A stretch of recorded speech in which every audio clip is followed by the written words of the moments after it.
Hello friends, good morning to all of you. आज हम लोग नए टॉपिक के साथ बात करेंगे स्लीप के बारे में कि स्लीप कितना देर लेना चाहिए, आखिर स्लीप क्यों ज़रूरी है। बहुत सारे ऐसे लोग हैं जो नाइट ड्यूटी करते हैं, डे में सो नहीं पाते हैं, उनको भी नींद की बहुत ज़रूरत होती है। लेकिन हमें कितना देर सोना चाहिए, बच्चे को कितना देर सोना चाहिए, आखिर क्यों इतना देर सोना चाहिए, इससे होता क्या है, स्लीप क्यों ज़रूरी है। तो इसी टॉपिक पर हम लोग बात करेंगे और किस एज में कितना स्लीप होना बहुत ज़रूरी है। अगर उतना स्लीप नहीं होगा तो क्या क्या चेंज हो सकते हैं बॉडी में, क्या क्या बीमारियां हो सकती है, हम उस सब टॉपिक पर बात करेंगे। और स्लीप कितने तरह से होते हैं उसके बारे में हम लोग बात करते हैं। तो टॉपिक को शुरू करते हैं, देखते हैं स्लीप होता क्या है, स्लीप क्यों ज़रूरी है। तो सबसे पहले यहाँ पर लिखा हुआ sleep is a natural process. ये एक ऐसा है कि जो नेचुरल प्रोसेस है जिसमें क्या होता है, हमारी पूरी जो माइंड है और जो बॉडी है वो पूरी की पूरी रेस्ट होती है। रेस्ट कहने का मतलब जो हमारा हार्ट बीट है, हमारा जो रेस्पिरेशन रेट है, ये सब रिलैक्स होता है, ना कि बंद होता है। रिलैक्स हो जाते हैं, जो हार्ट बीट 72 धड़क रहा था वो कम धड़केंगे।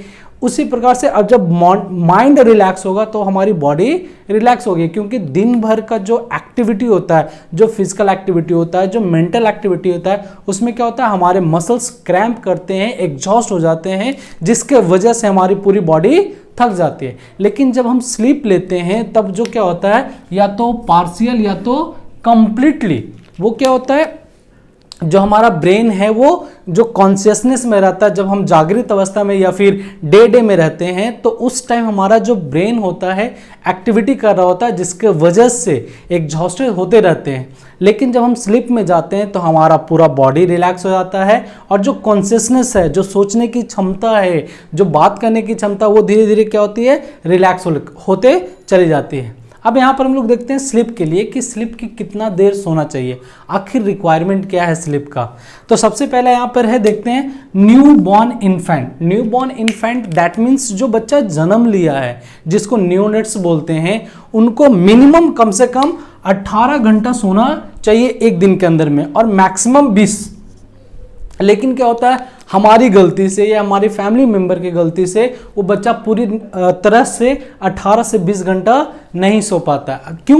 क्योंकि अगर कोई फैमिली मेंबर आ गया तो बच्चा कैसा है, उठाकर देखते हैं कि भाई उठा कि नहीं। कभी कभी माँ को भी फीलिंग होता है कि बच्चा बहुत देर तक सोया हुआ है, लेकिन इतना देर सोएगा तो फियर हो जाता है कि बच्चे को कुछ हो ना जाए, इसके चलते माँ भी बच्चे को उठा देती है। लेकिन जैसे ही बच्चे को उठाती है तो उसकी स्लीप पूरी नहीं होती है। लेकिन 18 से 20 घंटा क्यों सोना चाहिए, क्यों ज़रूरी है बच्चों के लिए 18 से 20 घंटा? इसलिए ज़रूरी है क्योंकि हमारे ब्रेन के अंदर में सल्साई जाइरस होते हैं, जिसका डेवलपमेंट होता है। हमारे ब्रेन का डेवलपमेंट होता है उस टाइम पर बहुत ज़्यादा मात्रा में, एक्सेसिव ग्रोथ होता है ब्रेन का। लेकिन यहाँ पर हम सोने नहीं देते तो जो ब्रेन का ग्रोथ होता है वो धीरे धीरे कम जाता है। लेकिन अगर ग्रोथ नहीं होगा, ब्रेन का अच्छा डेवलपमेंट नहीं होगा, तब क्या होता है, हम बोलते हैं आईक्यू लेवल घट गया। आईक्यू लेवल क्यों घटा? बिकॉज ऑफ कि उसका ब्रेन का डेवलपमेंट जो होना चाहिए था वो डेवलपमेंट नहीं हुआ, जिसकी वजह से आईक्यू लेवल घट गया है। अब ग्रोइंग चिल्ड्रन बिलो 5 ईयर्स, जो 5 साल से बच्चे होते हैं, ये 2 एज में ब्रेन का डेवलपमेंट बहुत ज़रूरी होता है, बहुत ज़्यादा ज़रूरी होता है, और बहुत ज़्यादा लार्ज स्केल पर ब्रेन का डेवलपमेंट भी होता है। लेकिन हम क्या करते हैं, बच्चों को इतना ही देर सोने नहीं देते हैं। आज के लाइफ में तो एकदम नहीं सो पाता है। जिससे जो ग्रोइंग चिल्ड्रन है, ग्रोइंग बच्चा है, वो क्या करते हैं, अब घर में फैमिली मेंबर के पास टाइम नहीं है कि बच्चे को खिला पाए या फिर घुमा पाए। क्यों? क्योंकि हमारी फैमिली क्या हो गई है, न्यूक्लियर फैमिली हो गई है। न्यूक्लियर फैमिली कहने का मतलब हम दो हमारे दो। तो जब हस्बैंड वाइफ अगर जॉब में हैं और बच्चे घर में हैं तो उस टाइम पर क्या होता है, हम क्या करते हैं, हमारा जो लाइफ स्टाइल है एंड्रॉयड ज़माने का है, एंड्रॉयड मोबाइल है, हर चीज़ हाईटेक होता जा रहा है, हर चीज़ डिजिटली होता जा रहा है। तो क्या करते हैं, हम उस बच्चे को मोबाइल थमा देते हैं कि बेटा तुम मोबाइल को देखते रहो। लेकिन मोबाइल को देखने से क्या होता है, हमारे ब्रेन के जो डेवलपमेंट होते हैं उसका डेवलपमेंट होना बंद हो जाता है और वहाँ से डिटोरिएशन होना चालू हो जाता है। काफ़ी वीडियोस आते हैं कि बिना मोबाइल का बच्चा खाना नहीं खा रहा है। क्यों नहीं खा रहा? क्योंकि उसके ब्रेन का डेवलपमेंट सही से नहीं हुआ, उसका जो ब्रेन है फोकस्ड हो गया। और इस दोनों एज में अगर ज़्यादा मोबाइल यूज़ करेगा तो एक बीमारी होती है जिसका नाम होता है ऑटिज्म।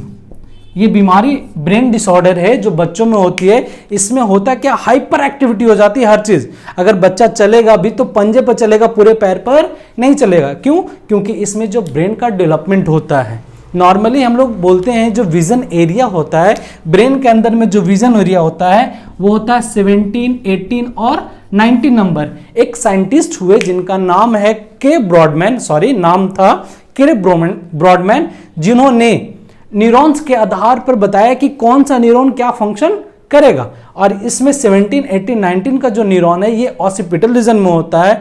कोई भी चीज को हम फोकस करते हैं तो इसी की वजह से कर पाते हैं, कोई भी चीज को रिकॉग्नाइज करते हैं तो इसकी वजह से करते हैं। लेकिन जब बच्चा मोबाइल देखता है, टीवी देखता है, तो उस टाइम पर ये स्टिमुलेट होता है, और इसके स्टिमुलेट होने से जो प्रॉब्लम होती है वो बहुत ज़्यादा होती है, जिसकी वजह से ये ऑटिज्म होता है। इसीलिए बच्चों को सोना बहुत जरूरी है, उसे सोने दिया जाए। जितना ज़्यादा देर सोएगा उसके ब्रेन का डेवलपमेंट उतना ही ज़्यादा होगा। अब हम बात करते हैं एडल्ट एज के बारे में। तो एडल्ट एज में कम से कम 7 से 9 घंटा सोना ज़रूरी है, चाहे वो नाइट में स्लीप ले या फिर डे में। जो नाइट ड्यूटी करते हैं वो डे में स्लीप ले सकते हैं, क्योंकि वो नाइट में वर्क कैसे करेंगे। तो 7 से 9 घंटा स्लीप होना जरूरी है। ओल्ड एज में आने के बाद ये घट जाता है। क्यों घट जाता है? क्योंकि ओल्ड एज में आने के बाद बड़ी तरह के प्रॉब्लम्स होते हैं। मानसिक तनाव होता है, फैमिली का स्ट्रेस होता है, फाइनेंशियल स्ट्रेस होता है, डिजीज का स्ट्रेस होता है, कि कई कई बीमारियां हो जाती है जिसकी वजह से चिंता होना चालू हो जाता है, जिसकी वजह से नींद अच्छी नहीं हो पाती है ओल्ड एज में। अब हम लोग टाइप की बात करते हैं कि स्लीप कितने तरह से होता है। तो स्लीप 2 तरह से होता है, एक रैपिड आई मूवमेंट और दूसरा होता है नॉन रैपिड आई मूवमेंट। अगर हम रैपिड आई मूवमेंट की बात करते हैं तो हमारे ब्रेन में, हम जैसे सोए हुए हैं, चाहे आप दिन में सोते हैं या रात में सोते हैं, तब तक आप अच्छी नींद नहीं होती है जब तक आंख का मूवमेंट ना रुके। नॉर्मली क्या होता है, हमारा आंख क्लोज होता है लेकिन उसके बावजूद भी आंख का मूवमेंट हो रहा होता है। जैसे भी कोई आया, आवाज किया, जैसे गेट खोला, तो गेट खोलने के बाद क्या होता है, गेट से आवाज आती है तो आंख खुल जाती है कि भाई कौन आया। जब क्यों होती है? क्योंकि हम उस टाइम तक हमारा जो आंख है वो पूरी तरह रिलैक्स नहीं हो पाता है। सिर्फ हमारे जो है हम स्थिर हो जाते हैं, एक जगह पर रहते हैं, लेकिन हमारे आंख का मूवमेंट होता रहता है। तो जब तक आंख का मूवमेंट होगा तब तक हमारा बॉडी कोई भी रिलैक्स या माइंड रिलैक्स नहीं होगा। सिर्फ आंख बंद करके हम और अपने ब्रेन को स्टेबल जो बना सकते हैं, स्ट्रेस के कंडीशन में लेके आ सकते हैं। नेक्स्ट है नॉन रैपिड आई मूवमेंट। जब हम पूरी तरह गहरी नींद में होते हैं, जिसको हम लोग साउंड स्लीप बोलते हैं या फिर डीप स्लीप बोलते हैं, तो उस कंडीशन में हमारे आंख का मूवमेंट नहीं होता। तभी जाकर हमारी ये जो माइंड है और बॉडी है वो रिलैक्स हो पाती है। अगर नॉन रैपिड आई का मूवमेंट होता रहे तब तक हमारी बॉडी और माइंड रिलैक्स नहीं हो पाएगी, और जैसे ही मूवमेंट कम जाएगा तो वो मूवमेंट जैसे ही कमना चालू होगा तो हमारा ब्रेन है वो रिलैक्स होना चालू हो जाता है। अब हम लोग बात करेंगे कि जो अभी मैंने बताया कि जो स्लीप होता है वो 2 तरह के होते हैं। एक में आई का मूवमेंट बहुत ज़्यादा होता है, एक में आई का मूवमेंट नहीं होता है। तो उसी के बारे में बात करेंगे कि जब आई का मूवमेंट होता है हमारे बॉडी के अंदर में, जब स्लिप होने के बावजूद, जब हम आँख सोए हुए हैं फिर भी आंखों का अगर मूवमेंट हो रहा है, तब हमारी बॉडी का रिएक्शन क्या होता है, हमारी बॉडी का मूवमेंट क्या होता है। और जब हम नॉन रैपिड आई मूवमेंट की भी बात करेंगे, जब हमारा आँख का मूवमेंट रिलैक्स हो जाएगा, जब पूरी तरह से मूवमेंट नहीं करेगा, तब हमारे बॉडी में क्या क्या चेंजेस होता है, हम लोग उसके बारे में बात करेंगे। तो यहाँ पर 1 बाय 1 करके देखेंगे कि जब आँख का मूवमेंट, हम सोए हुए हैं, नींद में हैं, लेकिन फिर भी हमारे आँख का मूवमेंट हो रहा होता है, तब जब हम सोए हुए हैं, आंख बंद है मेरा, लेकिन उसके बावजूद भी हम हर चीज़ को दिमाग में रनवे कर रहे हैं, दौड़ा रहे हैं, सोच रहे हैं, थिंक कर रहे हैं, तो वो क्या होता है, उसमें हमारा आंख का मूवमेंट क्या होता है, चालू रहता है। और जब हमारी बॉडी पूरी तरह से रिलैक्स हो जाती है, जब हमारा आंख पूरी तरह से रिलैक्स हो जाता है, तब हमारा आंख का मूवमेंट भी रिलैक्स हो जाता है। उसीलिए हम लोग बोलते हैं उसको एब्सेंट। नेक्स्ट है ड्रीम। ड्रीम कहने का मतलब सपना। सपना आते हैं, लेकिन कब आते हैं? सपना तभी आते हैं जब आप सोए हुए पूरी तरह से नहीं रहते हैं, अर्ध जागृत अवस्था में रहते हैं। मतलब आधा आप सोए हुए हैं और आधा आप नींद में हैं, जगे हुए हैं। उस टाइम आपका जो ड्रीम है वो आते हैं। और ड्रीम कई तरह के होते हैं, जैसे सांप का ड्रीम आता है, भूत का ड्रीम आता है। कब आता है? जब आपकी पूरी तरह से माइंड और बॉडी रिलैक्स नहीं होती। लेकिन कभी किसी वजह से आप एग्जॉस्ट हो जाते हैं पूरी तरह से, जैसे घर में कोई ओकेजन है, शादी है, पार्टी है, बर्थडे पार्टी है, तो उस कंडीशन में अगर आपका वर्क ज़्यादा है, आप पूरी तरह एग्जॉस्ट हो चुके हैं, थक चुके हैं, उसके बाद आपको सपने नहीं आते, सिर्फ नींद आती है, और वो एक ऐसी नींद आती है जिसमें आँख का मूवमेंट नहीं होता है। जब आँख का मूवमेंट नहीं होता तो आपकी पूरी की पूरी बॉडी रिलैक्स हो जाती है, उसे इसलिए यहाँ पर ड्रीम्स नहीं आते हैं, एकदम एब्सेंट रहते हैं जब आप पूरी तरह से सो जाते हैं तब। नेक्स्ट है हार्ट रेट।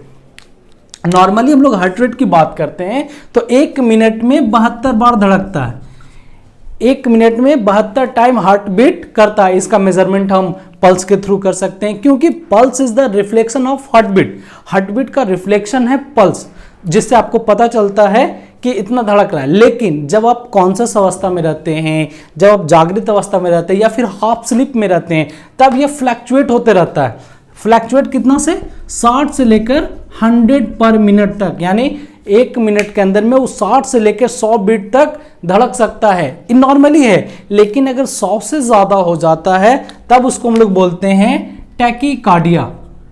टैकीकार्डिया कब बोलते हैं? जब एबव 100 हो जाए, और अगर 60 से नीचे हो जाए दैट मीन्स ब्रैडीकार्डिया। लेकिन ये ऑलवेज जब आप सोए हुए नहीं है, सिर्फ ऐसे ही लेट पे हैं, बेड पे लेटे हुए हैं, जब आप जागृत अवस्था में आपका आँख का मूवमेंट हो रहा है तो ये फ्लक्चुएट करेगा। अगर भयंकर ड्रीम आ गया, जैसे अगर आपको सांप का डर है, फियर ऑफ स्नेक है, तो अगर सांप का डर ड्रीम आएंगे तो आपका जो स्वेटिंग है, आपका जो पल्स रेट है, जो हार्ट बीट है, वो बढ़ जाएगा, फ्लक्चुएट होता रहेगा। लेकिन जब आप पूरी तरह से सो जाते हैं, एकदम स्टेबल हो जाते हैं पूरी तरह से, जब आपके आँख का मूवमेंट नहीं होता है, तो हार्ट का जो रेट है वो 40 से 60 बीट पर मिनट धड़कता है, जब आप गहरी नींद में, जो साउंड स्लीप में रहते हैं तब। लेकिन इतना धड़कने के बावजूद भी आप हेल्दी हैं, अच्छे हैं, लेकिन जब आप जागृत अवस्था में रहते हैं तब इसका फ्लैक्चुएशन 100 या 100 से एबव भी होता है, किसी भी कंडीशन में, किसी भी चीज का फियर आ जाए। नेक्स्ट है ब्लड प्रेशर। ब्लड प्रेशर क्या है? Contraction of the heart and relaxation of the heart. तो जब भी आप जागृत अवस्था में रहेंगे या फिर नन रैपिड आई मूवमेंट होता रहेगा तो उस कंडीशन में फ्लैक्चुएट करेगा। लेकिन जब नन रैपिड यानी पूरी तरह से जब नींद में चले जाएंगे तो आपके जो ब्लड प्रेशर है वो भी स्टेबल हो जाएंगे। अगर कहा जाए तो 10 to 20 mmHg ये प्रेशर क्या होता है? डिक्रीज हो जाता है नॉर्मल से, जब हम स्लीप में पूरी तरह से साउंड स्लीप में जाते हैं तब। नेक्स्ट है रेस्पिरेशन रेट। रेस्पिरेशन, श्वास लेते हैं तो 1 मिनट में लगभग हम 12 से 16 टाइम्स लेते हैं 1 मिनट में ब्रीदिंग का।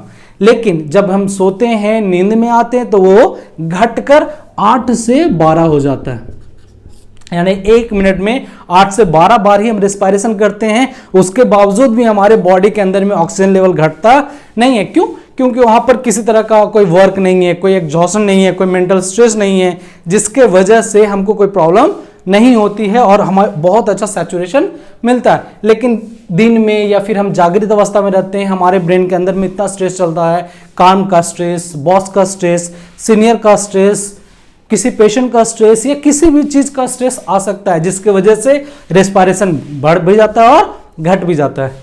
नेक्स्ट है बॉडी टेम्परेचर।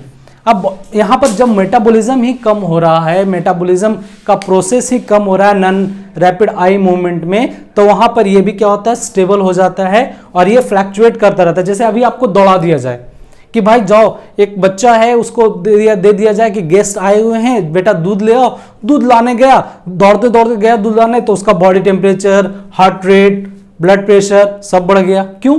क्योंकि उसको फियर था कि भाई दूध लाना जरूरी है। लेकिन वही बच्चा अगर रात में सोया हुआ तो उसको किसी भी चीज का फियर नहीं है, तो उसकी बॉडी पूरी तरह से रिलैक्स हो जाती है और जिसकी वजह से उसका blood pressure, dream, heart rate, respiration rate, body temperature, ये सब क्या होते हैं? डिक्रीज हो जाते हैं, स्टेबल हो जाते हैं। नेक्स्ट है न्यूरोट्रांसमीटर। न्यूरोट्रांसमीटर क्या है? नॉर्मली न्यूरोट्रांसमीटर होता क्या है कि एक जगह से दूसरे जगह मैसेज पहुंचाता है, यानी न्यूरोट्रांसमीटर इज अ पोस्टमैन। एक पोस्टमैन का काम करता है कि एक जगह से चिट्ठी उठाई, दूसरे जगह पहुंचा दिया। उसी तरह से ये बीच का काम करता है न्यूरोट्रांसमीटर। एक न्यूरॉन से लेकर दूसरे न्यूरॉन्स तक मैसेज पहुंचाने का काम करता है न्यूरोट्रांसमीटर, जिसमें आपको ये दोनों नॉरएड्रेनालिन और सेरोटोनिन हैं। नॉरएड्रेनालिन, जैसे आप गुस्सा होते हैं, इरिटेबल होते हैं, चिड़चिड़ा जाते हैं, किसी भी तरह का स्ट्रेस आता है, तो ये जो न्यूरोट्रांसमीटर बेसिकली एक हार्मोन भी है, सेरोटोनिन भी एक हार्मोन है और नॉरएड्रेनालिन भी हार्मोन है। जो क्या होता है, जब आप इरिटेबल होते हैं, स्ट्रेस में होते हैं, चिड़चिड़ापन आता है, तो ये क्या होते हैं, बढ़ जाते हैं और इतना ज्यादा बढ़ जाते हैं जिसकी वजह से आप कुछ भी अटेम्प्ट कर सकते हैं, या तो किसी को मार सकते हैं या खुद को हानि पहुंचाने का काम कर सकते हैं। लेकिन सेरोटोनिन, इसको एज अ गुड हार्मोन बोला गया है। जब आप स्लिप में होते हैं, हैप्पी मोमेंट में होते हैं, तो ये न्यूरोट्रांसमीटर सिक्रीट होते हैं, जिसकी वजह से आपकी पूरी की पूरी बॉडी रिलैक्स हो चुकी होती है। और जब बॉडी रिलैक्स होती है तो अगले दिन का जो सुबह होता है वो बहुत ही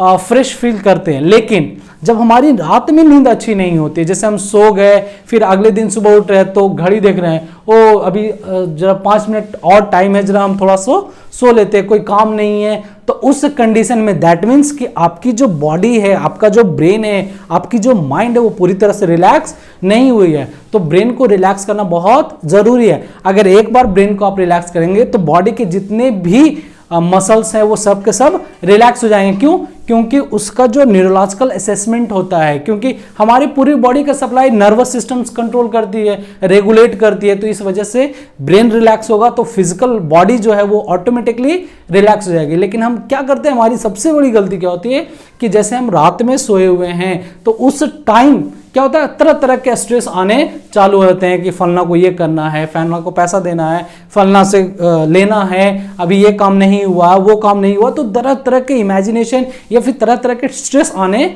चालू होते हैं, जिसकी वजह से नींद अच्छी नहीं हो पाती। आप बेड पे गए हैं 9 बजे, लेकिन आपको नींद आ रही 11 बजे, आप सो रहे हैं 10 बजे, 10:30 बजे, तो 1-1.5 घंटा जो आप स्ट्रेस लेते हैं, जो उसके वजह से ये प्रॉब्लम होती है। अभी तक हम लोग इसके बारे में बात कर लिए। नेक्स्ट वीडियो में हम लोग बात करेंगे कि हम जब सोते हैं तब हमारा वेव किस तरह से काम करता है, कौन कौन से वेव होते हैं जो कौन कौन से स्टेज में काम करते हैं स्लीप के स्टेज में।